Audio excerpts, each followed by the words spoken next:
김현정의 뉴스 쇼.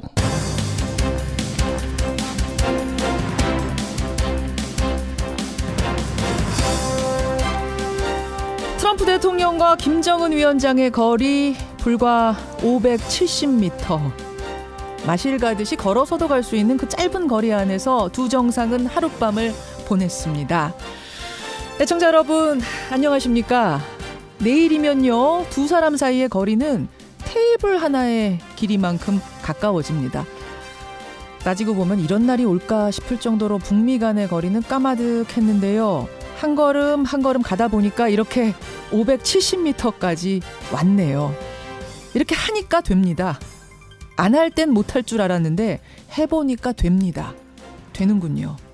예, 잠시 후에 싱가포르 현지 연결해보고요. 마지막 변수는 뭔지, 또 우리가 지켜볼 핵심 포인트는 뭔지 짚어보겠습니다. 이번 주는 어떤 드라마, 어떤 영화보다도 더 드라마틱한 일들이 펼쳐질 것 같습니다. 저는 살짝 잠을 설쳤네요. 김현정의 뉴스쇼 출발합니다.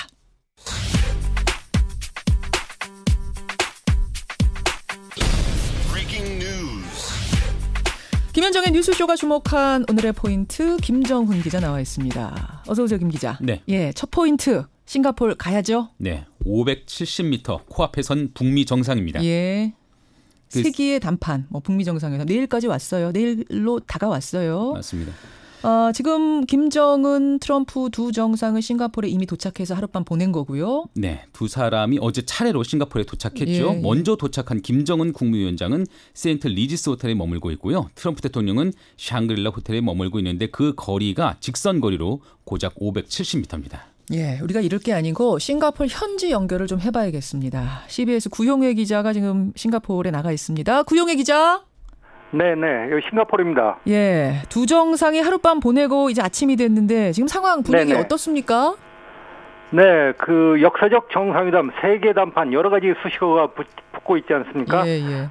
현재 하룻밤 역사적인 정상회담은 이제 하루 앞으로 다가왔습니다. 그렇지만 아직까지는 그 정상회담 구체 일정이 내일 아침에 이곳 시간으로 9시에 정상회담을 갖는 것 외에는 예. 알려진 것이 없습니다. 그래서 오늘은 아마도 그 트럼프 대통령과 김정은 국무위원장은 호텔에 머물면서 내일 회담 전략을 열심히 수기하지 않겠냐, 그렇게 추정이 되고 있습니다. 그래요. 아니, 왜 이틀이나 빨리 도착했을까? 혹시 12일 정상회담 전에 오늘 뭔가 만찬에서 만난다든지 사전에 두 정상이 깜짝으로 만난다든지 이런 일은 없겠어요? 글쎄요, 현지에서는 뭐 그런 전망도 나오고 있습니다만은, 그렇지만은 트럼프 대통령과 김정은 위원장이 정상회담을 내일로 잡힌 상태에서 예. 갑자기 오늘 저녁이나 깜짝 그 만남을 가질 가능성은 그렇게 높지 않은 것으로 보입니다. 다만 그 실무 대표들이 만날 가능성은 있는 것으로 보입니다. 판문점 실무회담을 성김 그 대사와 예. 최선희 외무성 부상이 해왔지 않습니까? 해왔죠. 그래서 정상회담 을 하루 앞두고 오늘도 성김 대사와 최선희 외무성 부상이 예. 접촉을 가질 가능성이 있고요. 또한 그 김영철 노동당 부위원장과 폼페이오 미 국무장관이 또 만날 가능성도 있습니다. 예. 그렇지만은 트럼프 대통령과 김정은 위원장이 오늘 깜짝 만남을 가질 가능성은 거의 없는 것으로 관측되고 있습니다. 그래요. 싱가포르가 이 회담에 들인 비용 자비를 한 161억 원 썼다고 네네. 제가 들었어요. 북미 체류비를 네네. 다 된다고. 그만큼 싱가포르에 관심이 높다는 거고 손님을 정성껏 지금 맡고 있다는 얘기인데 분위기 어떤가요? 현지 분위기. 네네, 그렇습니다. 지금 그 경찰 보안 비용이 아마 큰 돈이 들어가는 것 같습니다. 그런데 어제 저희가 이제 택시 운전사도 만나고 시민들도 만나봤는데 예. 교통 혼잡도 상당히 우리는 감수할 수 있다. 싱가포르 그 경기 부양에 큰 도움이 된다. 불편하지 않다. 이런 그 얘기들이 많았습니다. 무형의 소득들이 굉장히 많다는 것이죠. 그렇죠. 전 세계적으로 싱가포르이 관광의 나라이기 때문에 예. 안전한 나라다. 싱가포르 그 북미 정상회담을 열었다는 자체가 이 싱가포르이 굉장히 안전한 나라다. 이런 것을 자랑할 수 있다는 것도 있고요. 예. 시민들은 또 그 트럼프 대통령과 좀처럼 보기 힘든 그 김정은 국무위원장의 정상회담이 싱가포르에 열리는 것에 대해서도 매우 호기심을 가지고 지켜보고 예. 있습니다. 그래요. 예, 저희가 2부에서 현지 교민회장을 연결해 보려고 합니다. 이분이 지금 분위기 생생한 교민들 분위기. 교민들이 내일은요 월드컵 중계 구경하듯이 한 곳에 모여서 보신대요. 그런 얘기까지 좀 생생한 얘기 들어보도록 하죠. 내일 다시 연결하겠습니다. 구용희 기자 수고하십시오. 네네 감사합니다. 예, 싱가포르에 나가 있는 CBS 구용희 기자 먼저 연결해서 잠깐 현지 분위기 스케치해봤습니다. 잠시 후 정세현 전 장관과 함께 깊은 분석은 더 해보도록 하고 김정훈 기자. 네. 지방선거도 살펴봐야 돼요. 네. 선거 앞두고 물러난 한국당의 입이 있거든요. 자유한국당 대변인 정태욱 의원. 큰 구설에 올랐어요. 대변인 자리에서 물러난 것도 모자라서 아예 탈당을 해야 되는 신세가 됐죠. 맞습니다. 지난 7일 YTN의 선거 토론 프로그램에 나와서 이부망천 그러니까 서울에서 잘 살던 사람들이 이혼하면 부천으로 가고 망하면 인천으로 간다 이렇게 발언하는 게 파문을 일으키고 있죠. 한국당 유정복 후보 재임 때가 아니라 인천 부천이 경제적으로 원래 낙후돼 있다는 취지의 말이었는데 자존심을 다친 해당 유권자들은 발끈할 수밖에 없고요. 결국 정태욱 의원 어젯밤 한국당을 탈당했습니다. 오늘 윤리위가 소집되기로 했던 건데 예정이 돼 있었는데 앞두고 그냥 자진 탈당계를 내버린 상황. 네. 선거 앞두고 이런 변수들이 툭툭 불거지고 있습니다. 네. 예, 요거 잠시 후에는요. 선대위원장 릴레이 인터뷰하고 있는데 민주당 만날 차례입니다. 예, 민주당의 박영선 공동선대위원장 만나서 선거 얘기 좀 더 나눠보도록 하고 여론조사 이택수의 여론에서 또 이 변수들 판세들 다시 한번 분석하도록 하죠. 여기까지 김정훈 기자 수고하셨습니다. 감사합니다. 김 위원장은 보잉 747기편으로 창의공항에 도착했습니다. 트럼프 대통령은 정상회담 전망을 묻는 기자들의 질문에 베리 굿이라고 답변했습니다.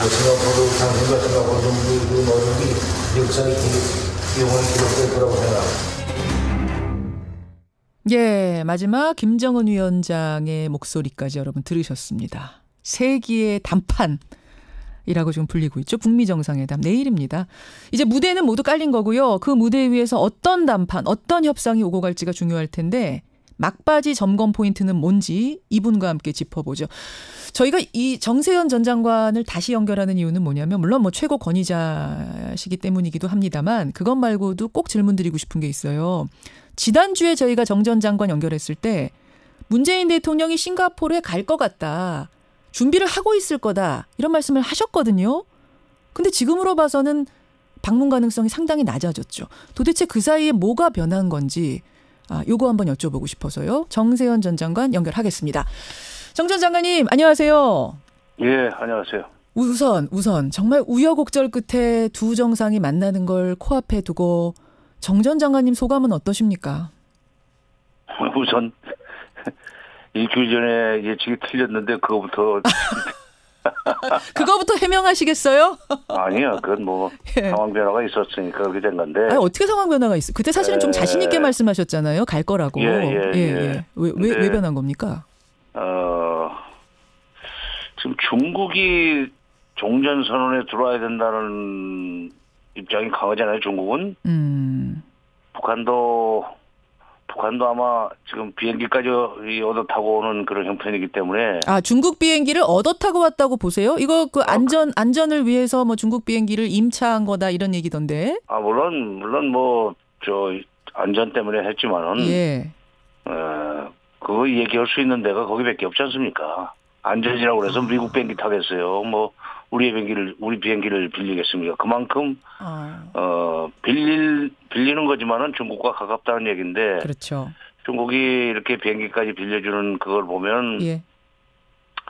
북미 정상회담 이후에 일어날 동북아 국제 질서의 대변혁. 예. 그 과정에 절대로 왜냐하면 변두리로 밀려날 수가 없다. 주역이 돼야 되겠다 하는 생각을 강하게 가지고 있기 때문에. 예. 그렇기 때문에 종전선언에 들어가야 된다는 얘기를 9월 1일 황구시보를 통해서 강하게 얘기를 했죠. 근데 그 이후에 미국이 아마 그런 식으로 하면은 남북미 종전선언도 지금으로서는 곤란하다는 얘기를 했기 때문에 못 가게 되지 않았는가 하는 생각입니다. 그러니까 지난주에 무슨 말씀이셨냐면 종전선언은 어차피 정치적인 선언일 뿐이고 평화협정이 진짜 종전협정이기 때문에 이번에는 좀 중국 빠지고 남북미가 종전선언만 하는 것까지 요거까지는 아마 중국이 양해해주지 않겠는가. 그걸 설득을 열심히 하면 될 거다라고 했는데 결국은 설득이 안 된 거예요. 그걸 북한이 좀 해야 된다는 얘기를 제가 했었죠. 예, 그렇죠. 근데 그게 안 된 모양이에요. 그러니까 그렇게 되면은 예. 둘 다 뺍시다 이렇게 된 거지. 둘 다 빼고 그럼 종전선언은 이번에 못 나오는 겁니까? 둘이서는 미국 간에는 뭐 그런 그 뜻으로 얘기가 될 수 있을 겁니다. 그러니까 예. 합의문이 나올지 보도문이 나올지 그건 모르겠는데 앞으로 그 종전 문제를 긴밀하게 협의하기로 했다. 예. 그리고 아마도 지금 그 트럼프 대통령이 한 번으로 끝나지 않는다는 얘기를 하는데 예. 7월 달쯤 다시 한번 만나야 되지 않나. 그때 종전선언 문제가 결론이 날 것 같기도 합니다. 7월쯤에 다시 만나야 하지 않겠는가. 예. 그렇게 보세요. 그때 그 7월 만남에서는 그럼 종전선언을 중국까지 넣어서 갈 수 있다고 보시는 거예요? 어떻게 보세요?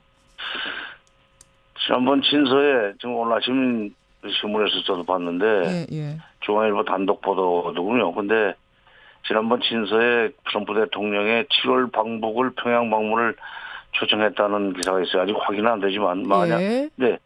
근데 그 친서를 보고 난 뒤에 회담이 한 번으로 끝나지 않을 거다는 얘기를 트럼프 대통령이 했단 말이죠. 그러니까 그 중앙일보가 오늘 단독 보도한 친서의 내용이 맞다면 김정은 위원장이 지금 트럼프 대통령한테 초청을 했다는 얘기예요. 7월에 평양으로 그렇죠. 오십시오. 근데 그렇죠. 그걸 보고 미국의 트럼프 대통령이 한 번의 만남으로 끝나지 않을 거다라는 얘기를 했다는 거는 뭐 갈 수도 있다. 이런 얘기로 해석이 된다. 네.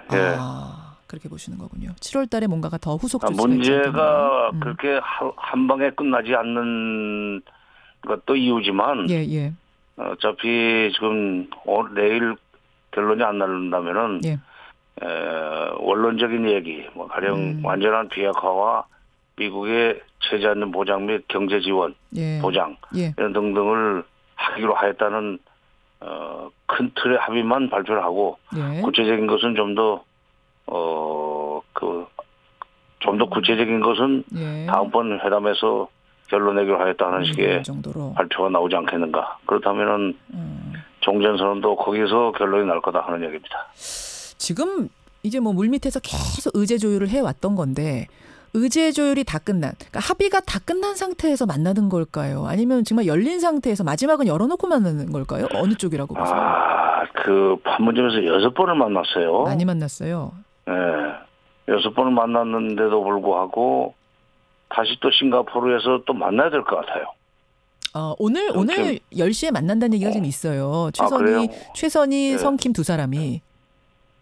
최선희, 성킴 두 사람이 만나고 기왕에 같이 가 있기 때문에 폼페이오하고 김영철도 만나고 만나야 되지 않을까 하는 그런 예감이 드는군요. 그러니까 막판까지도 완전 조율이 안 됐다 하는 얘기입니다. 근데 그렇죠. 협상이라는 게 그래요. 그렇죠. 결국 최종 결정권자가 결론을 내야만 될 것들을 밑에 있는 사람이 마무리하기 어렵죠. 그러니까 계속해서 트럼프 대통령이 마지막 단판 얘기하고 있잖아요. 예. 결국은 끝까지 완전 합의를 다 끝내놓고 정상들이 만나서 도장만 찍는 그런 형태의 회담은 아닐 거다 이번에는. 그거는 아닐 거다. 더구나 이건 지금 이 북한과 미국은 70년 적대 관계입니다. 그렇죠. 예. 북한의 조선민주주의인민공화국이 수립된 이후 계속 적대 관계가 유지되어 왔기 때문에 이게 70년 동안 적대 관계 유지하던 그 두 나라의 정상이 그야말로 최초로 만나는 자리에 처음부터 모든 것이 다 그림이 다 그려진 뒤에 나와서 그렇죠. 사인하고 사진 찍는 그런 식으로 회담이 끝날 수는 없죠. 지금 막판까지 진통이 있을 거고 내일 오전에 이제 결론이 나겠죠. 그 막판 진통의 포인트, 단판의 포인트는 역시 완전한 비핵화의 방법. 그 중에는 뭐 무기를 반출해서 해체하는 뭐 이 방법, 뭐 이런 게 진통이 될까요? 그렇죠. 그리고 미국으로서는 지금 핵무기, 핵폭탄과 ICBM, 13,000km짜리 ICBM을 언제 들고 나오느냐 하는데 관심이 있지만 북한은 그럼 북미 수교나 특히 군사적으로 치지 않겠다는 불가침 합의 이거는 언제 해주는 거냐 이거 가지고 지금 밀고 당길 거예요. 결국 스케줄 놓고 말로만 그러지 말고 우리 스케줄을 탁탁 정하자. 이게 지금 마지막에 안 되고 있는 거예요. 그렇죠. 그런데 전부가 아니라 양쪽 다 그야말로 네가 먼저, 아니, 예. 형님 먼저, 아우 먼저 하는 식으로 좀 밀고 당기고 있는데 예. 그 결론은 김정은 위원장과 트럼프 대통령이 만나서 결론이 날 겁니다. 근데 김정은 위원장으로서도 예.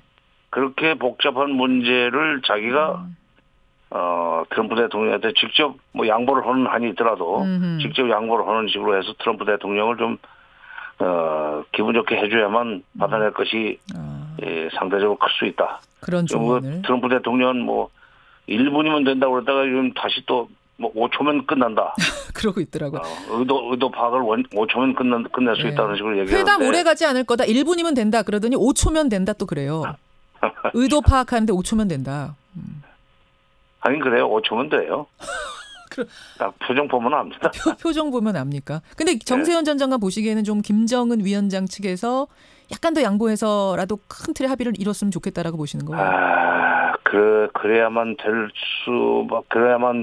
수밖에 없는 그런 사정이 있죠. 내재로 이 경제가 굉장히 좀 경제에 대한 경제 발전에 대한 북한 주민들의 기대가 우리가 생각하는 것보다는 높은 것 같아요. 경제. 거기에 부응하기 위해서는 김정은 위원장이 조금 미국의 요구를 좀 시원시원하게 들어주고 그 대신 미국으로부터 그에 대한 보상을 받으려고 하는 그런 식의 협상을 하지 않겠는가 기대를 해봅니다. 알겠습니다. 아까 소감을 안 말씀하셨어요. 정세현 장관의 소감은 어떻습니까 오늘 아침? 이게 참 잘 돼야 될 텐데 하는 걱정밖에 없습니다. 저는 감동적입니다. 이러실 줄 알았는데 걱정됩니다입니까? 예. 아니 그동안에 미국과 북한 사이의 관계사를 70년 관계사를 보면 이게 한 방에 잘 끝나야만 되는데 하는 생각밖에 없어요. 이게 뭐 오래간만에 다시 만나니까 참 반갑겠다 하는 그런 식의 소요 같은 건 없고 잘 돼야 될 텐데 하는 걱정입니다 오히려. 그러니까 너무 질질 끄면 항상 이게 안 되던 걸 봐오셨기 때문에 이번에 한 방 100%는 아니겠지만 그래도 한 방에 70% 80%까지는 가야 된다고 보시는 거군요. 그렇죠. 그러니까 그동안에 미국 그 북미 회담이 되게 청원법급에서 한 2-3번 있었어요. 그랬죠. 그런데 그게 다 뒤에 가서 이런저런 이유로 악마는 디테일이다 하는 표현에 맞게 그지부지 됐단 말이죠. 그런데 이번에는 최초로 정상 간의 만남이기 때문에 앞으로 이행해 나가는 과정에서 추동력은 있을 겁니다.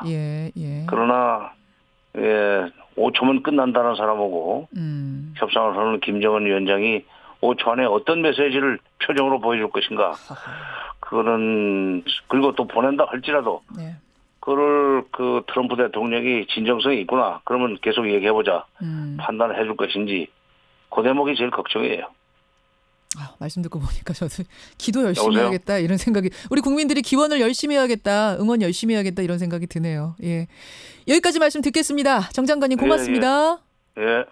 정세현 전 장관이었습니다.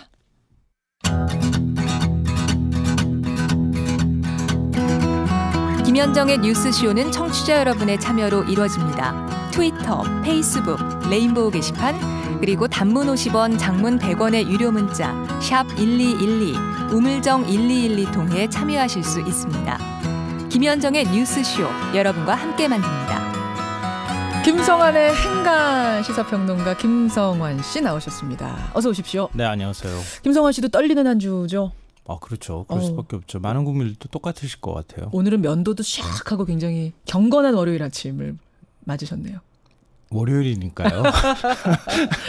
자, 지방선거도 있습니다, 여러분. 행간에서는 지방선거의 한 지점을 좀 들여다보고 싶으시다고요? 네, 이 서울시장 후보 단일화가 이루어질 거냐 이번 지방선거 최대 관심사였는데요. 뭐 사전 투표도 끝났고 선거를 지금 사흘 앞두고 있는 상황입니다. 이쯤 되면 단일화는 사실상 물 건너갔다 이렇게 봐도 무방할 것 같습니다. 그래서 안찍박, 김찍박 구호만 요란한 서울시장 선거 이 뉴스의 행간을 좀 살펴볼까 합니다. 안찍박, 김찍박이 뭐예요? 이 안철수를 찍으면 박원순 된다. 아니다. 김문수 찍으면 박원순 된다. 이 안철수, 김문수 캠프에서 서로 이렇게 비난전을 펼치고 있다는 얘기인데요. 이 불과 며칠 전까지 단일화를 추진하던 사이 아니었습니까? 그런데 하루아침에 지금 적으로 돌변해 버렸습니다. 이 자유한국당 김문수 후보는 어제 국회에서 후보 단일화 무산을 공식적으로 선언했고요. 그러면서 안철수 후보를 찍으면 민주당 박원순 후보가 된다 이렇게 강조를 했습니다.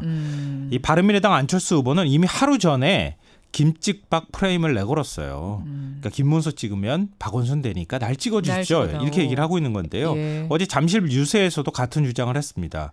제가 출마 선언하고 박원순 후보와 경쟁하고 있는데 김문수 후보가 뒤늦게 출마한 것은 박원순 후보를 돕기 위해서라고 볼 수 없지 않겠느냐. 볼 수밖에 없지 않겠느냐 이렇게 얘기를 하면서 김문수 후보의 사퇴를 사실상 요구했습니다. 그렇군요. 안찍밥 김찍밥 구호가 지금 뭐 넘쳐나는 서울시장 선거. 정작 단일화는 안 된 야권. 네. 이 뉴스의 행간 들여다보죠. 첫 번째 행간은 홍 제끼고 문자 공개되는 순간 이미 단일화는 끝났다입니다. 이게 무슨 얘기? 그러니까 지난 5일이었었죠. 예. 김문수, 안철수 후보가 단일화 회동을 했다는 사실이 알려졌었고요. 예. 이때부터 단일화에 왠지 막 바람이 불기 시작했습니다. 맞아요.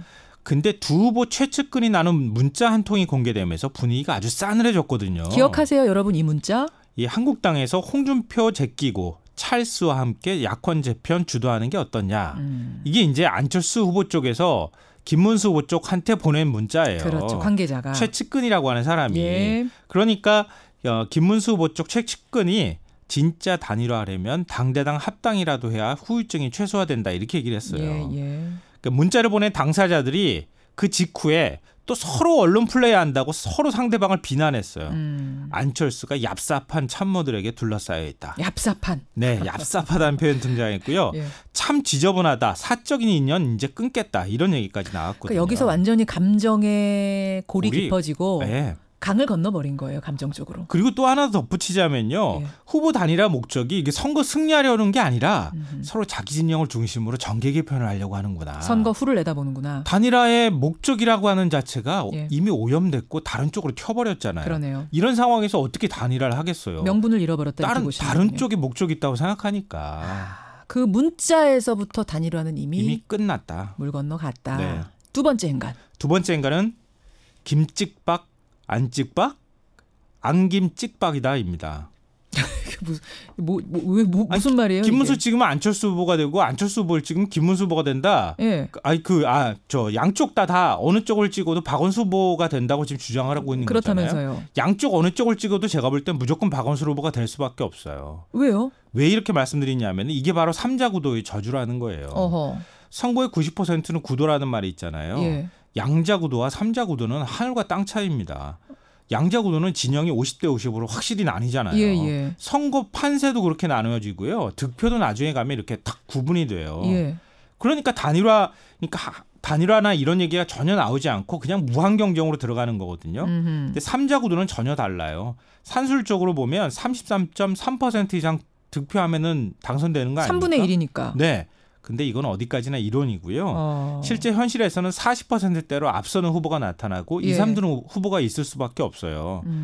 그런데 2, 3등 후보가 서로 상대방을 찍으면 1등 후보가 된다고 주장하면서 표 나눠 먹기 시작하면요. 예. 1등 후보는 그냥 가만히 앉아서도 당선되는 현상들이 발생한다는 겁니다. 이게 그러니까 정치평론가가 보는 3자 구도의 어떤 뭐랄까요? 저주 유형이군요. 같은 거예요. 예. 늘 이래왔던. 그랬어요. 그러니까 김문수, 안철수 두 후보가 경쟁하면 할수록 박원순 후보는 화장실 가서 웃는다. 웃는 구도가 됐다. 그러니까 뭐 이렇게 해서 지금 당선이 됐다 이렇게 얘기하시면 안 돼요. 그렇게 얘기하면 절대 변수란 건 항상 아닌데요. 있는 거니까. 이전의 구도가 그랬다. 구도가 그래 왔다. 네. 안찍박 김찍박 이렇게 되면 될수록 네. 마지막 행간은요? 마지막 세 번째 행간은 둘 중 한 명은 죽는다입니다. 안과 김 둘이요? 네. 어찌됐든 둘 중에 한 명은 3등이 될 수밖에 없는 게 현실이잖아요. 운명이죠. 지금 구도상으로 봐도 그렇고 지지도로 나오는 거 봐도 그렇고요. 근데 본인들 스스로가 정계 개편 얘기를 이미 꺼냈잖아요. 그렇죠.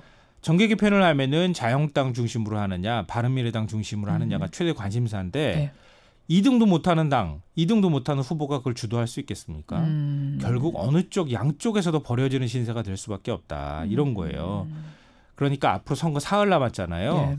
두 후보 중에 3등은 절대 하고 싶지 않아서 아마 죽기 살기로 싸우는 모습들이 나타날 것이다. 근데 안철수 후보의 3등이라면 이거는 훨씬 더 치명적이잖아요. 그럴 수 있습니다. 대권까지 갔던 후보기 때문에. 여기까지 보죠. 김정환 씨 수고하셨습니다. 네, 고맙습니다. 청취자 최봉길님, 김정은 위원장이 내일 오후 2시에 돌아간다는데 이거 너무 빠른 거 아닙니까? 이러셨는데요. 저는 2시에 돌아간다는 보도는 못 믿겠습니다. 이렇게 공식적으로 시간을 말하고 움직이는 스타일이 아닌데. 그렇죠? 2부 싱가포르 다시 한번 가죠.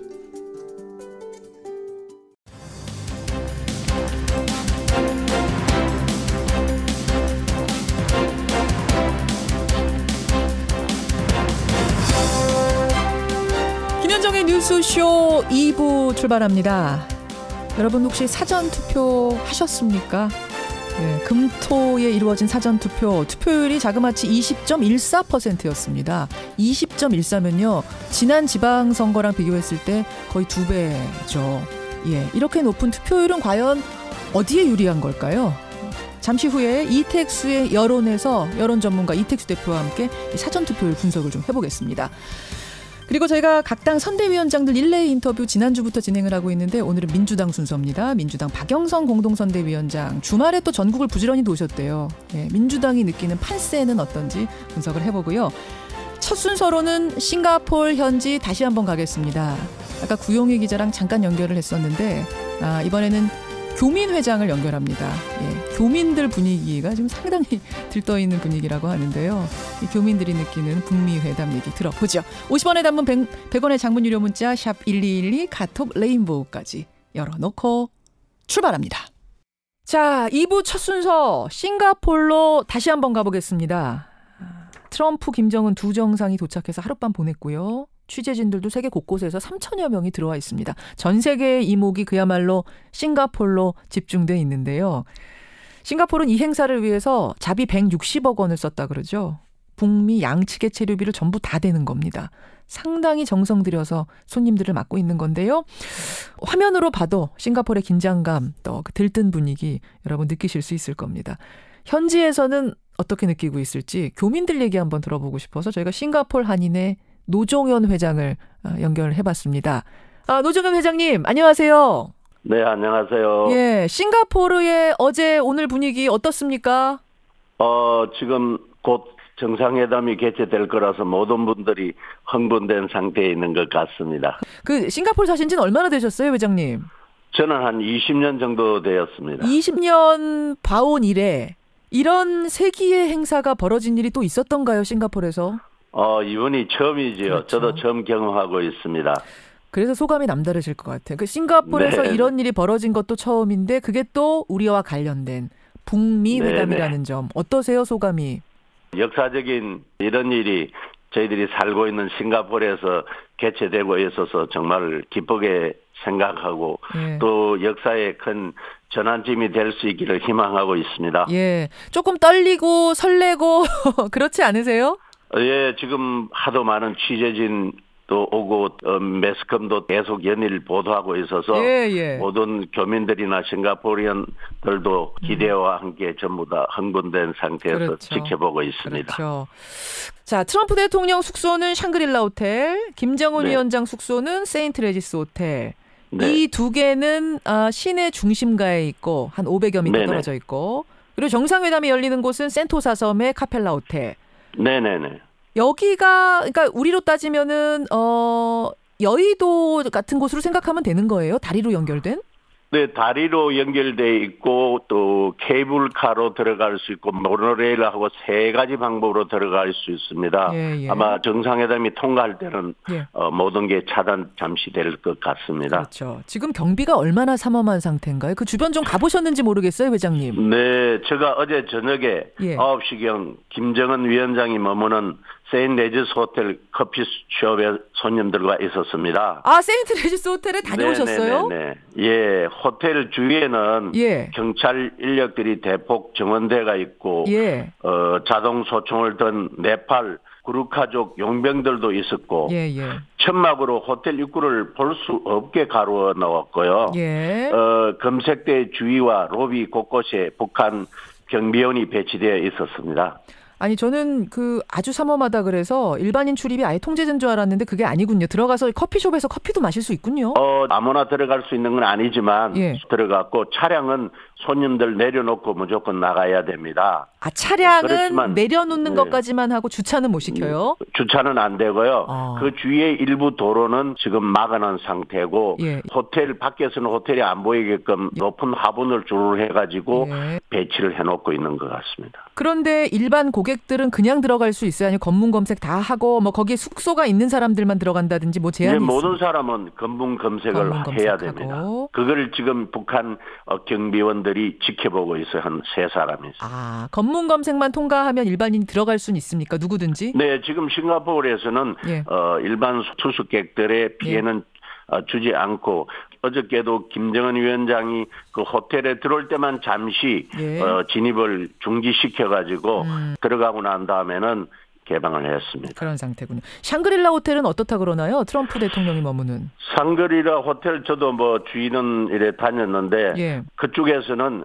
아주 심하게 경비는 하지 않고 일반적인 경찰 뭐 기타 군인들 물론 전부 다 미국에서 오신 경호원들하고 준비는 돼가 있죠. 다 조사를 하고. 그래요. 뭐 말로만 들어도 긴장감이 흐르는 그 분위기, 흥분된 분위기가 느껴지는데 교민들 몇 분이나 사세요, 싱가포르에?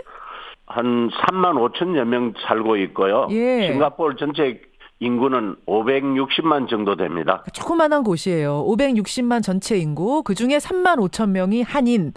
네네네. 교민들 관심도 상당할 것 같아요. 네, 뭐 교민들도 관심을 많이 갖고 있죠. 아니 뭐 어제 저 TV 화면 잠깐 보니까 네네. 환영한다 이런 현수막도 들고 계시고 나와서 구경하는 교민들 얼굴이 간간히 보이던데요. 저희들이 한인회관이 있는 단종 파가 주의하고 이래 한국 업소에 현수막과 포스터를 붙여서 우리 교민들과 싱가포르인들에게 관심도를 높이고자 준비를 했습니다. 성공을 기원하는 이런 현수막, 포스터. 네네. 내일 중계는 회담 중계는 어디 뭐 모여서 보신다는 얘기도 제가 들었어요. 네, 내일 정상회담이 싱가포르 시간 9시에 시작되어서 저희들은 8시 반경에 한인회관에 모여서 함께 TV를 보려고 합니다. 많은 국가에서 취재진들도 참여해도 되느냐고 문의가 와서 지금 많이 참석할 걸로 알고 있습니다. 그러니까 우리 2002년 월드컵 볼 때처럼 한인회관에 다 모여가지고 응원해가면서 이렇게 보시는 거고 또 그걸 찍으러 다른 해외 취재진들이 오기도 하고요. 각국에서 연락 오는 걸 보니까 정말 그 회담의 분위기를 피부로 느낄 수 있는 것 같습니다. 그렇죠. 북미 정상회담을 한인들은 어떻게 지켜보는가 이것도 또 세계인들로서는 외국인들로서는 관심사일 거예요. 그 싱가포르 현지인들 관심도도 높은가요? 이 북미 회담에 대해서? 네. 트럼프, 김정은 닮은 두 스타들이 깜짝 이벤트로 곳곳에서 하고 있고요. 싱가포리안들도 고조된 분위기입니다. 근데 원래 제가 알기로는 싱가포르 국민들은 정치 얘기를 잘 안 하는 스타일이라고 들었는데 그런데도 얘기를 좀 해요? 나눠요? 네, 사실은 싱가포르는 국민들은 국내 정치에 대해서는 잘 하지 않습니다. 그렇지만 이번 이 사건은 분위기가 싱가포리안들도 정말 관심을 많이 갖고 지켜보고 있습니다. 뭐 만나기만 하면 다 이 얘기하죠? 싱가포르 사람들도? 예, 지금은 저 친구들도 많은 어떻게 되고 있는지 뭐 상황을 들어 연락들을 주고 있습니다. 그 정도 상황. 그 음식점, 술집 이런 곳에는 뭐 트럼프 김버거, 브로맨스 칵테일 이런 메뉴까지 등장했다는 게 사실이에요? 사실입니다. 저는 가보지는 못했습니다만은 저 아시는 분들이 먹어가면서 사진도 오고 있고 어제는 햄버거 무료 제공도 했다고 그러네요. 트럼프 김버거 무료. 네네네. 야, 싱가포르 분위기 대단합니다. 그리고 여러분 제가 앞에서도 말씀드렸습니다만은 160억 원의 체류비. 그러니까 북한 체류비만 대면은 좀 북한으로서 민망한 일이 될 수도 있으니까 북한과 미국 체류비를 동시에 다 대기로 제안을 했답니다. 싱가포르이. 이 정도 정성을 들여서 유치를 한 거예요. 북미 거를 다 대는 것으로. 이렇게 정성 들여서 지금 싱가포르이 판을 깔아준 겁니다. 어떤 결과가 나오기를 기대하십니까? 우리 동포로서. 사실은 어제 저녁에 트럼프 대통령이 도착하고 나서 저한테 연락 준 거는 다른 분들이 캐나다에서 있었던 G7에서 미국 트럼프 대통령이 기분이 좀 안 좋은 상태라서 어떨까 이런 염려들을 했습니다. 국민들 모여서. 저는 지금 트럼프 대통령이 연락 줬다는 얘기인 줄 알고 깜짝 놀랐어요. 아닙니다. 우리 교민 회장님한테 전화한 건 줄 알고. 네, 기분 좋지 않은 상태라서 혹시 회담에 어떤 영향이 있을까도 염려도 되고 만남 자체에도 의미가 있지 않나 이런 생각을 하고 있는 기자분들이 많은 것 같습니다. 뭐 크게 여기서 종전선언까지 다 이루어지고 아주 완벽한 뭐 결론이 나오지 않더라도 이렇게 회담, 만남 자체에 의미가 있지 않느냐 이제 이런 얘기들 아무쪼록 아무 일 없이 무사히 두 사람의 만남이 완성되기를 세계 역사에 정말 큰일 아닙니까? 잘 치러지기를 여기서도 응원하고 그쪽에서도 많이 도와주시기 바랍니다. 예. 저희들도 잘 되기를 기망하고 있습니다. 예, 오늘 고맙습니다. 네. 생생한 싱가포르 현지의 얘기 전해주셨어요. 한인회 노정현 회장이었습니다.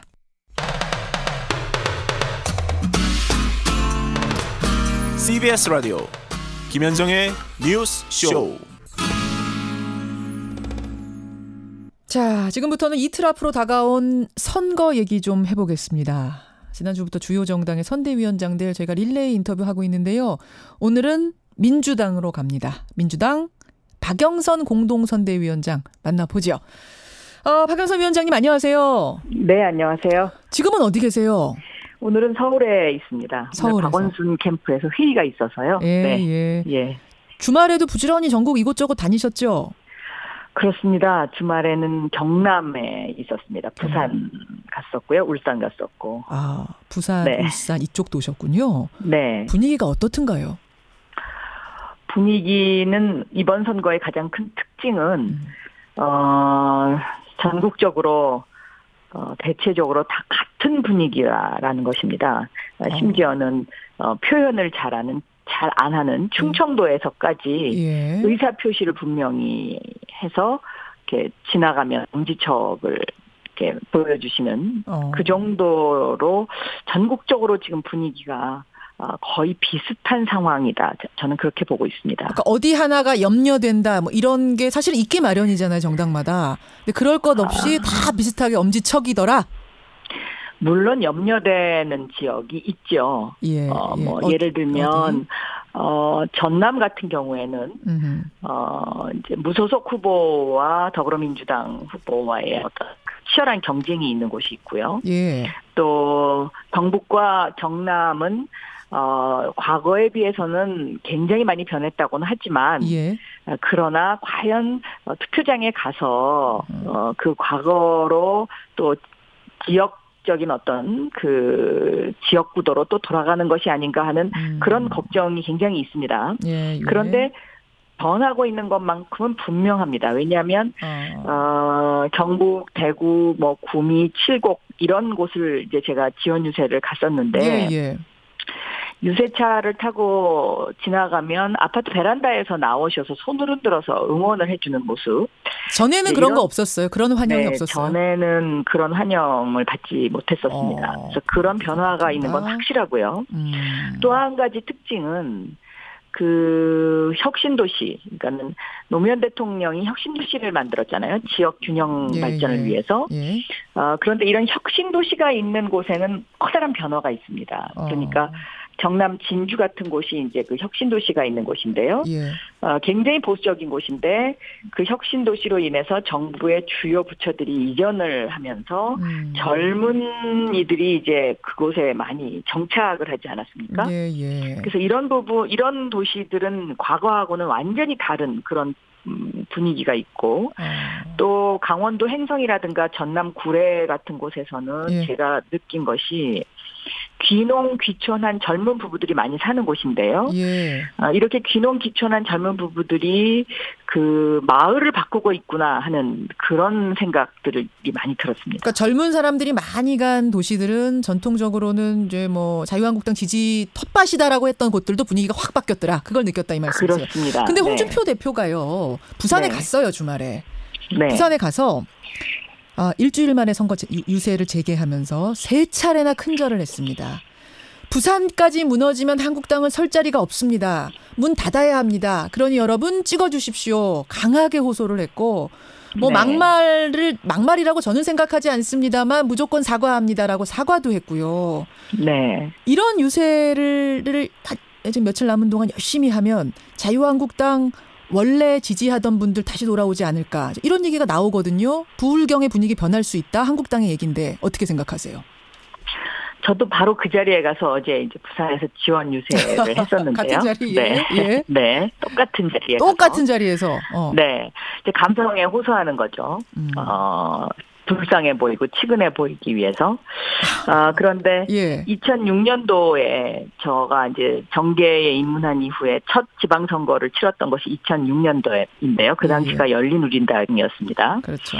그때 열린우리당이 2006년도에 싹쓸이만은 막아주십시오 하고 전국적으로 다니면서 다 사죄의 인사를 했었죠. 예, 그러니까 지금하고 분위기가 반대였던 거예요 그때. 그렇죠. 그 광경이 연상되는 건데요. 물론 그렇게 이제 감성에 호소를 하게 되면 뭐 마음이 흔들리시는 유권자들이 일부 계시긴 하겠지만 저는 지금 어떤 이 대한민국의 판이 바뀌고 있는 이 변화를 거스를 수는 없다라고 생각하고 있습니다. 이 판이 바뀌는 분위기를 거스를 수는 없을 것이다. 네, 어떤 느낌이 드냐면 유권자들이 이런 생각을 하는 것 같습니다. 그러니까 대통령 한 사람 제대로 뽑아놨더니 1년 만에 이 대한민국의 분위기가 완전히 바뀌었구나. 첫째는 대외적으로는 전쟁이냐 아니냐를 걱정하던 1년 전과 비교해서 지금 한반도 평화와 번영을 논할 수 있는 그러한 변화. 또 내적으로는 그동안의 보수 세력이 너무 오랫동안 집권을 한 데 따른 그 너무 부패했었다. 그래서 이거는 확실하게 바꿔줘야 된다라는 어떤 그런 국민적 마음이라고 그럴까요? 그런 게 느껴지세요.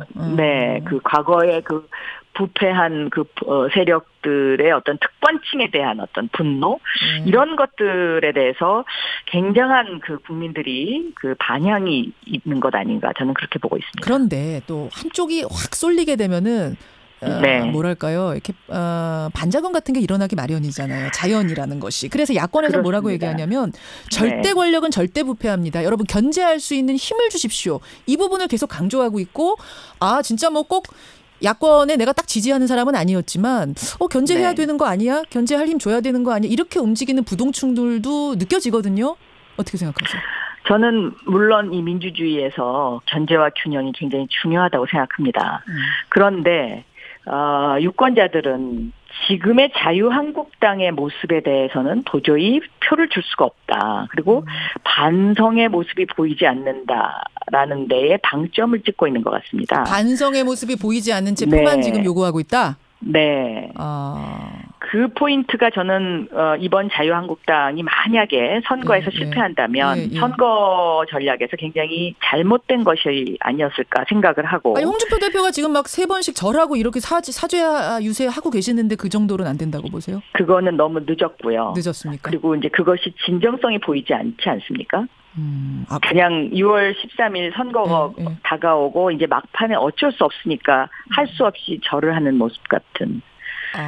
그렇기 때문에 저는 이번에 국민들께서 뭔가 이 대한민국의 판을 바꿔보자. 우리 대한민국이 한 단계 도약할 수 있도록 공정한 사회가 될 수 있도록 우리가 한번 마음을 모아보자 하는 그런 그쪽으로 더 힘을 주실 것이다. 심리가 강하다라고 생각하고 있습니다. 박영선 위원장님, 그 사전 투표율은 어떻게 분석하세요? 지금 20.14%가 나왔는데 4년 전 지방선거하고 때 11.49% 나왔던 거하고 비교하면 거의 2배. 2년 전 총선에서는 여러분 12.19%였습니다. 그리고 뭐 지방선거보다 월등히 관심이 높은 대선에서 26.06이 나왔었으니까 뭐 대선보다는 살짝 낮지만 지방선거 총선하고 비교하면 월등히 높거든요. 네. 서로 자당에 유리하다라고 지금 각자들 해석하고 계세요. 민주당은 어떻게 보세요? 저는 굉장히 고무적이라고 생각합니다. 왜냐하면 사전투표라는 것은 투표를 반드시 하겠다는 어떤 그 강한 마음의 결심이 있는 사람들이 나가서 하게 되는 거거든요. 그런데 이 강한 결심이 있는 사람들이 하는 그 투표라는 것이 자기 지지정당이 확실할 때 나갑니다. 근데 이번에 보면 어저께 경남과 부산 같은 경우에는 사전투표율이 평균에 못 미치고 있죠. 그렇죠. 그것 자체가 이런 어떤 경남 지역 사람들이 투표장에 가는 것을 지금 굉장히 망설이고 있다. 이런 분석이 가능할 수 있겠죠. 그쪽이 흔들리고 있는 거다. 전통적인 지지층이 흔들리고 있는 거다. 그렇습니다. 네. 근데 사전투표율 꼴찌에서부터 세 번째가 어디냐면은 경기도예요. 경기도. 네. 지금 경기도가 주말 사이에도 가장 큰 이슈였습니다. 뭐 김부선 씨 인터뷰가 나오고 지금 딸 이미소 씨가 지난밤에 SNS에다 글 올린 게 지금 실검에 막 뜨고 있는 이런 상황이거든요. 네. 경기도 뭐 여론조사하면은 민주당이 앞서 우세하고 있습니다만 이거 막판에 지금 흔들리고 있는 거 아니냐? 어떻게 분석하세요, 민주당에선?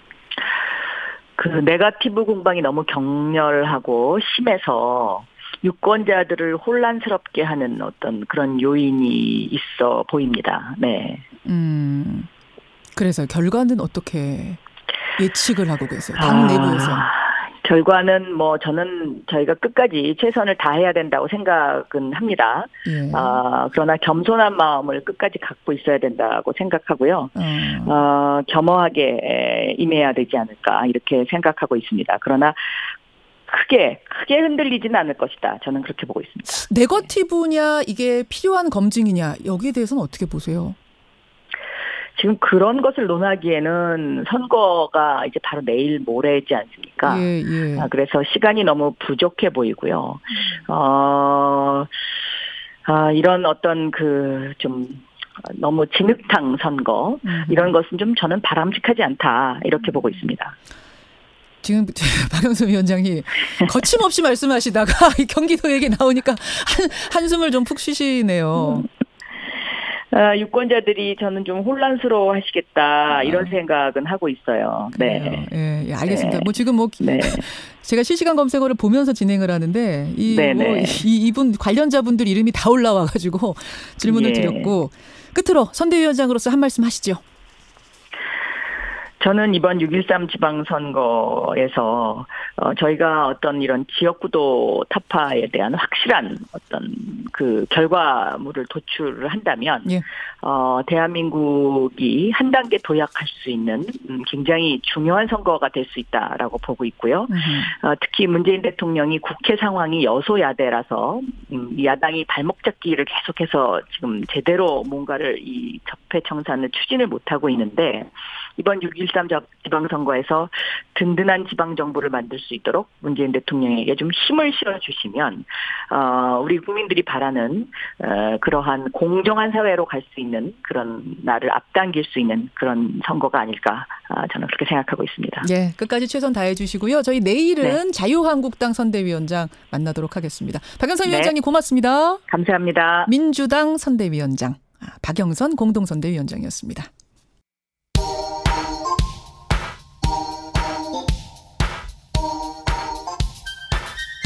김현정의 뉴스쇼 CBS 라디오와 함께하고 계십니다.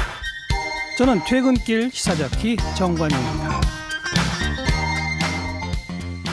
예, 사전 투표를 하셨다는 분들 최강사님, 5709님, 조주형님 등등 분들 토요일에 했습니다. 사전 투표했습니다. 이런 의견들 많이 보내주고 계시고요.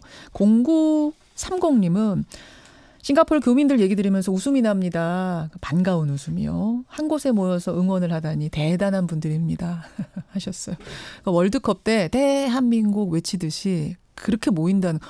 세상에 어느 교민들이 고국과 관련된 회담 열린다고 한 곳에 모여서 대한민국을 외치겠습니까? 대단한 교민들이죠. 전준환님, 트럼프와 김정은 500m밖에 안 떨어져 있다면 두 정상이 밤에 편의점에 라면 먹으러 나갔다가 만날 수도 있는 정도 거리 아닙니까? 뭐 그럴 일이야 없겠습니다만 상상을 해보니까 흐뭇한 웃음이 나네요. 그렇게 역사적인 하룻밤이 흐른 겁니다. 둘 사이의 거리가 정말 우주만큼이나 멀어 보였는데 이렇게 한 걸음 한 걸음 가다 보니까 500m 앞까지 온 겁니다. 그리고 내일은 불과 테이블 하나 놓고 두 사람이 만납니다. 이택수 대표님, 네. 어서 오십시오. 네. 어서 오십시오. 편의점 가서 라면 먹을 수도 있는 거리. 야, 진짜 이게 현실이에요, 지금. 네, 드라마보다 더 영화 같은. 예. 드라마보다 더 영화 같은. 드라마나 영화보다도 더 드라마틱한 그런 현실. 북미 회담 이슈가 큽니다만 지금 여론조사계는 뭐 당연히 지방선거가 제일 뜨겁죠. 네. 사전 투표는 하셨어요? 아니, 못했습니다. 저는 당일날. 네. 왜 못하셨어요? 더 바빴어요, 주말이. 바빠서. 네. 사실 저는 할까 말까 좀 고민을 했는데 7명 중에 한 몇 분야, 한 두어 분야가 아직 결정이 마지막으로 안 돼가지고 며칠 맞습니다. 더 생각하려고. 공부를 열심히 해야 됩니다. 저 진짜 공부 열심히 하면서 찍거든요. 여러분 이렇게 하셔야 됩니다. 꼼꼼하게 보면서 체크해가면서. 여하튼 우리 둘은 안 했습니다만 사전 투표율은 20.14%. 네. 이건 어떻게 전문가들은 어떻게 분석하세요? 지금 정당들은 다 자기 당이 유리하다 그러는데. 이 사전 투표율만 갖고는 단정 지을 수는 없는데요. 예. 그리고 이제 앞서 뭐 박영선 의원하고도 말씀 나눴지만 이 뭐 대구 투표율이 이 전체 투표율보다 좀 낮은 부분. 근데 이제 대구는 지난 대선 때도 전체 전국 사전 투표율보다 좀 낮았습니다. 그리고 경기 아까 낮다고 말씀하셨는데 서울, 경기, 인천 항상 전체보다 낮았습니다. 왜냐하면 대도시는 당일 투표가 더 많고요. 사전 투표에서. 다만 이제 대구가 지난 대선과 비교하면 조금 더 낮아졌다는 점이 한국당 입장에서는 조금 걱정할 수 있는. 왜냐하면 지금 이제 부동층도 최근 들어서 오히려 막판 조사에는 늘어났다는 이런 보도가 있었는데 마음 못 정한 사람들. 네, 부동층에는 이제 세 가지 유형이 있습니다. 은폐형 부동층, 그다음에 순수 부동층, 기권형 부동층. 근데 지금 기권할 분들이 이 의외로 보수 쪽에 많다. 그리고 대구가 투표율이 낮다라는 점은 이번 지방선거가 보수가 지금 여전히 분열돼 있고 또 굉장히 열세에 치러지고 있고 하다 보니까 그런 게 있습니다. 프로야구도 굉장히 못하는 팀들은 아예 관전을 안 하거나 아니면 프로야구 선호도 조사에도 응답하지 않는 분들이 계시거든요. 보는 게 고통스럽거든요. 그렇죠. 내가 지지하는 편이 지는 걸 보는 게 고통스럽거든요. 제가 삼성 라이온즈 팬인데 삼성이 요즘 못하니까 좀 덜 보게 됩니다. 그 인지상정이에요. 당연히 그래요. 맞아요. 그러다 보니까 대구 민심이 조금은 정치에 무관심층이 많아진 것 같은데요. 아무튼 어느 당의 이후 분리를 따지긴 어렵습니다만 사전 투표율은 조금 그러한 우려를 할 수 있는 지표가 나타났다는 건데요. 선거가 이제 원래 전망적 투표냐 회고적 투표냐 이렇게 보는데 전망적 투표는 국정 안정론의 키워드를 갖고 있고 회고적 투표는 정권 심판론의 이제 키워드를 갖고 있을 텐데 지금 6월 12일 날 북미 정상회담이 예정이 돼 있죠. 내일입니다. 이게 이제 한반도 평화라는 이 막강한 블랙홀 같은 키워드가 이번 지방선거에 어마어마한 키워드가 바로 전날 던져지죠. 그러다 보니까 그게 기승전결이 바로 내일입니다. 지방선거 전날이기 때문에 다만 한국당이나 아니면 보수 야당에서 기대하는 키워드는 정권 심판론이고 그중에 구체적인 키워드는 드루킹 사건이었는데 이 드루킹 특검이 지방선거 이후에 펼쳐지는 점과 또 하나는 구여권의 한나라당, 새누리당의 매크로 의혹 보도가 나왔기 때문에 이 부분은 동력이 굉장히 약했습니다. 그런 차원에서 본다라고 하면은 국정 안정론, 북미 정상회담까지 보고 문재인 대통령이 지금 어떻게 보면 스포츠 경기로 보면 결승전에 먼저 올라와 있고 지금 준결승전 트럼프와 김정은의 단판을 보고 판단을 해야 되겠다. 근데 이제 지방선거는 이제 거의 다 왔단 말이죠. 그래서 판세의 변화가 이번처럼 좀 재미없는 그런 판세의 변화는 없었는데 문제는 투표율이 굉장히 높았다라는 겁니다. 왜냐하면 지방선거가 무관심층에서 투표율이 좀 낮아지면 지금 민주당이 앞서고 있는데 판도의 변화가 또 있지 않을까라고 했는데 투표율이 생각보다는 20.1% 굉장히 높았고요. 이 정도면 본투표율이 한 60% 중반까지 예상이 되거든요. 그러니까 여기서 이제 재미없다는 표현은 뭐 내가 지지하는 정당 이런 차원이 아니고 여론조사 전문가가 볼 때는 뭔가 약간 뭐 왔다 갔다도 하고 이 편이 이겼다 저 편이 이겼다 이럴 때가 흥미롭게 진행되는 선거인데 그에 비해서 이번에는 쭉 한쪽이 우세했다는 그 표현이신 거죠. 그런 선거임에 비해서 보통 그렇게 되면 사전 투표율도 낮고 선거 투표율 자체가 떨어지기 마련입니다. 아니 뭐 내가 누구 던지든 간 정해진 거 아니야 이런 느낌?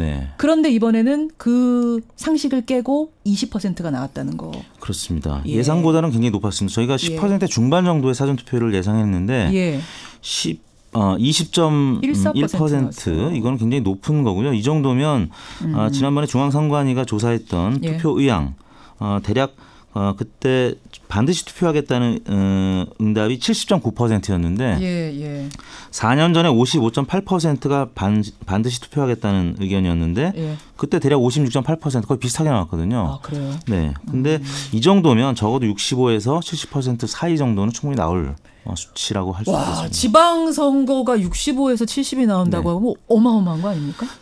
어마어마한 거죠. 저는 이 요인에 홍준표 대표의 기여가 굉장히 컸다고 봅니다. 왜냐하면 이번 선거에서 발표된 여론조사들 못 믿겠다, 여론 조작이다라고 했는데 이게 어떻게 보면 민주당 지지층, 여당 지지층을 오히려 자극해서 이 여론이 틀리지 않았다는 거를 보여주자 이런 심리가 생겼다. 그래서 진보 지지층이 이완되지 않았습니다. 과거 오세훈 한명숙 때는 오세훈 지지층이 이완돼서 투표장에 덜 나간 측면이 있는데 이번에는 이완됐다는 얘기는 어차피 내가 안 찍어도 내가 지지한 당이 이길 거야. 그렇습니다. 이런 느낌. 네. 이번에는 여론조사가 조작됐다고 이런 느낌으로 가서 내가 찍어서 보여준다. 이런 심리. 그렇습니다. 그래서 정권 심판론보다는 적폐 심판론 또 그 한국당이나 또 바른미래당이 분열된 채 치러지고 결국에는 단일화가 이루어지지 못했다라는 점. 그리고 끝까지 반성하는 모습보다는 어떻게 보면 굉장히 읍소형보다는 한국당이 계속 분노형 이런 캠페인 또 네거티브 캠페인에 치중하다 보니까 지금 정권 초반에 힘을 실어줘야 된다. 지금 선발 투수가 나온 지 얼마 되지도 않았는데 선발 투수를 내리라고 하는 게 지금 선발 투수가 워낙 잘 던지고 있는 상황이기 때문에 그래서 이제 많은 국민들은 일단 더 두고 보자. 더 경기를 잘 하는지 보고 판단해보자 이런 심리가 계속 유지가 되고 있는 것 같습니다. 와 정말 전문가다운 분석이 굉장히 상세한 분석이었는데 지금 깜깜이 기간이죠. 그렇습니다. 여러분 오늘 저희가 여론조사 어제 이루어진 여론조사 발표하고 싶어도 발표 못하는 기간입니다. 공표가 불가능한 기간이고 없어져야 되는데 이게 계속 이어지고 있습니다. 이게 며칠이죠? 깜깜이 기간이? D-6부터는 못하는데요. 6부터 지금 대부분의 국가가 없는데 지금 프랑스가 있어도 그 전날 정도부터 한꺼번에 발표 못하게 하는 정도고요. 캐나다에서는 투표 전날 정오부터 투표 종료 시까지 여론조사를 금지하는 규제가 대법원의 위헌 판결이 있어서 20년 전에 폐지가 됐어요. 그때 어떤 표현했냐면 여론조사 보도 금지는 캐나다 유권자에 대한 모독이다. 언론의 재갈을 물리는 것이다. 이게 20년 전에 캐나다 얘기거든요. 지금 가짜 뉴스가 더 많아져가지고요. 지금 공표 안 하는 게 더 오히려 부정적인 혼란을 주는 이 얘기를 계속 지금 이택수 대표 몇 년째 하고 있는데 법 개정이 안 되고 있습니다. 근데 과거보다는 낮은 거예요. 2004년에는 국회의원 선거 14일 전부터 발표 못했고요. 이거 우리 한번 여론으로 한번 돌려보죠. 선거 끝나고 나서 이거 깜깜이 선거 기간 없애자 말자. 여러분 생각은 어떤지 한번 돌려보기로 하고. 그럼 우리 깜깜이 기간이니까 지금 어제 나온 결과는 발표 못하고 조사는 계속 하고 계시는데도 발표 못하고 마지막 여론조사 발표 가능한 마지막 여론조사 거를 다시 한번 아주 주요 지역만 짧게 발표해 주시죠. 네, 방송 3사가 코리아 리서치, 칸타퍼블릭, 한국 리서치 등에 의뢰해서 지난 2일부터 나흘간 실시한 여론조사인데요. 자세한 내용은 중앙선거여론조사 심의원 홈페이지를 참고하시면 되고요. 지금 가장 관심이 가고 있는 경기도지사의 경우에 마지막 조사가 이재명 민주당 후보가 48.6%가 나왔었고요. 남경필 19.4, 김영환 1.9%로 꽤 격차가 많이 났었습니다. 거의 30% 근접한 수치가 나왔었는데 저희 조사에서는 이거보다는 격차 크진 않았습니다. 남경필 후보가 한 5%포인트 더 나왔었는데 아무튼 이 격차가 지금 김무선 씨 논란으로 줄어들지 여부가 관심의 대상이 있는데 관전 포인트죠. 워낙 격차가 커서 이 20-30%의 격차가 뒤집혀질지까지는 바라보는 전문가들은 많지는 않은데 그래도 모르는 겁니다. 지금 남경필 후보 측에서는 이거 뒤집을 수 있다. 뒤집어지고 있다. 분위기 흔들린다. 이런 거고 이재명 후보 측에서는 굳건하다. 이건 네거티브라는 걸 이미 알고 계신다. 또 이렇게 서로들 얘기하고 있는 상황. 그 욕설 파문이 이제 음성 파일로 공개됐을 때도 사실 큰 변화는 없었거든요. 근데 이제 김무선 씨 논란은 조금 더 그거보단 커 보이기 때문에 근데 격차가 워낙 커서 지금 또 북미 정상회담 이슈 때문에 그리고 또 하나는 정태호 전 대변인 이미 탈당을 한다고 했죠. 했습니다. 그래서 이부망천 발언. 이부망천 발언이 이게 또 경기도가 포함되어 있는 부천이 포함되어 있는 발언이었기 때문에 사실 이 논란이 지금도 이어지고 있고 지금 포털 검색어에서 이부망천이 방금 들어오면서 보니까 10위 안에 또 들어가 있습니다. 그러니까 이게 정태욱 의원 왜 이런 설화를 참 그러니까 목동에서 이혼하면 부천을 가고 부천에서 망하면 인천 간다. 이런 얘기를 YTN 토론에서 했다가 지금 난리가 난 거잖아요. 결국 탈당까지 하고. 그래서 지금 이제 이런 논란 저런 논란이 희석이 되다 보니까 아무튼 마지막까지 발표된 거에서는 큰 변화가 없었습니다. 그래서 지금 한국당 입장에서는 무슨 큰 변화가 있을 것이라는 전망들을 내놓고 있는데 글쎄요. 전문가들 입장에서는 약간의 변화는 있을 수 있겠습니다만 그다지 큰 이 격차를 극복해낼 수 있을 것이냐. 자, 경기도 봤고요. 한 몇 개만 더 해주세요. 경남 지사 가보죠. 후보 김경수 후보가 마지막 조사에서 43.3%, 김태호 후보가 27.2%. 뭐 대략 16%포인트 격차로 줄어드는 양상을 나타냈는데요. 이 지역은 지난번 대선에도 문재인 홍준표가 37대 37 뭐 거의 근사한 동률을 기록했기 때문에 격차가 많이 줄어들 것으로 전망이 되고 있습니다. 이보다 큰 격차의 조사도 물론 있었습니다. 한 20% 넘는 조사 결과도 있었는데요. 꾸준하게 15에서 20% 격차를 나타냈던 지역이라는 점에서는 여전히 김경수 후보가 이제 우세하다고 봐야 될 것 같은데 막판에 좀 좁혀질 가능성이 있어 보이고요. 제가 궁금한 곳 하나 여쭐게요. 네. 대구시장. 대구시장이 방송 3사 조사에서 권영진 한국당 후보가 28.3%, 그다음에 임대훈 민주당 후보가 26.4%. 여기가 치열해요. 네, 대략 2%포인트 격차까지 줄어들었는데요. 그 상태에서 지금 깜깜이 들어간 거예요. 그렇습니다. 다른 조사는 이제 이거보다 좀 큰 곳들이 한 8%포인트 안팎 격차 있는데 아무튼 이곳은 한국당 후보가 앞서 있고 또 샤이 보수 표심이 있을 거라는 점에서는 여전히 권영진 후보가 신승할 것이다라는 전망들이 있는데요. 역시 오차 범위이기 때문에 모르죠. 두고 봐야 되는 지점입니다. 곳이고 어디 하나만 더 볼까? 제주도 한번 볼까요? 제주도 어떻습니까? 네, 여기가 이제 무소속 원희룡 후보가 39.3%로 1위를 달리고 있고요. 문대림 민주당 후보가 28.8%. 대략 최근 발표된 거 보면 10%포인트 안팎 원희룡 후보가 앞서가고 있습니다. 이 상태에서 깜깜이 들어간 겁니다. 네. 자, 깜깜이 기간이 펼쳐지는 지금 동안 어떤 변화가 있을지, 어떤 변수들이 어떤 판세 변화를 이끌어낼지 이걸 보셔야 되는데 이 조사는요. 800명에서 1,008명까지가 대상이었고 표본 오차는 95% 신뢰 수준에서 플러스 마이너스 3.1에서 3.5%포인트. 응답률은 각 시도별로 14%에서 26%였다는 거 전달을 해드립니다. 이렇게 되면 우리가 이제 선거 끝나고 만나는 거잖아요. 그렇죠. 와, 선거 끝나고 판세 분석이 아니라 그때는 뭐 결과 분석.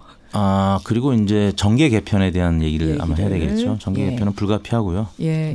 그 얘기를 다음 주에는 우리가 여론 시간에 해보도록 하죠. 이택수 대표님, 오늘 정말 상세한 분석 고맙습니다. 네, 감사합니다. 이택수의 여론이었습니다.